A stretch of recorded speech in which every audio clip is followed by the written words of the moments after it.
തുടരും സിനിമയിലെ കഥ തുടരും എന്ന സോങ് എത്തിയിട്ടുണ്ട്. അത്യാവശ്യം നല്ലൊരു സോങ് ആയിട്ട് തന്നെയാണ് തോന്നിയത്. ഈ ഒരു സോങ് കാണുമ്പോൾ ഫാമിലി ഇമോഷൻസ് ഒക്കെ ഉള്ള ഒരു കിടിലൻ സിനിമയായിട്ട് തുടരും സിനിമ മാറുമെന്നാണ് പ്രതീക്ഷിക്കുന്നത്. തുടരും സിനിമയുടെ സെൻസറിങ് ഒക്കെ ഇന്നലെ കഴിഞ്ഞതാണ്. തുടരും സിനിമയ്ക്ക് UA സർട്ടിഫിക്കറ്റ് ആണ് കിട്ടിയിരിക്കുന്നത്.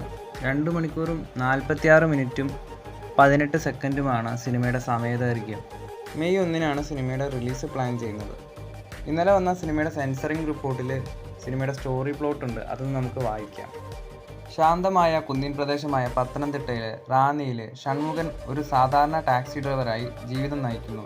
എന്നാൽ അദ്ദേഹത്തിൻ്റെ ഹൃദയം ഒന്നിനോട് മാത്രം ചേർന്നിരിക്കുന്നു, അദ്ദേഹത്തിൻ്റെ പഴയ അംബാസഡർ കാർ.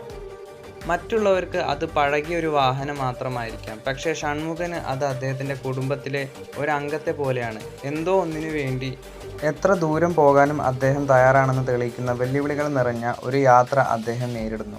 ഇതാണ് സിനിമയുടെ സ്റ്റോറി പ്ലോട്ടായിട്ട് സെൻസറിങ് സർട്ടിഫിക്കറ്റിൽ കൊടുത്തിട്ടുള്ളത്. ഈ ഒരു രീതിയിലാണ് സിനിമയുടെ സ്റ്റോറി പോകുന്നതെങ്കിൽ തരൺമൂർത്തി എന്ന ഡയറക്ടർ അത് മികച്ച രീതിയിൽ അവതരിപ്പിക്കുന്നതിനെയാണ് പ്രതീക്ഷിക്കുന്നത്. കുറേ കാലങ്ങൾക്ക് ശേഷം ലാലേട്ടൻ്റെ ഒരു മികച്ച പെർഫോമൻസ് നമുക്ക് ഈ ഒരു സിനിമയിലൂടെ കാണാൻ സാധിക്കുമെന്ന് തന്നെയാണ് കരുതുന്നത്. തുടരും സിനിമയുടെ ട്രെയിലർ എമ്പുരാനോടൊപ്പം റിലീസ് ചെയ്യുന്നുണ്ട്. തുടരും സിനിമയുടെ കൂടുതൽ അപ്ഡേറ്റുകൾ അറിയാനായി കാത്തിരിക്കുക.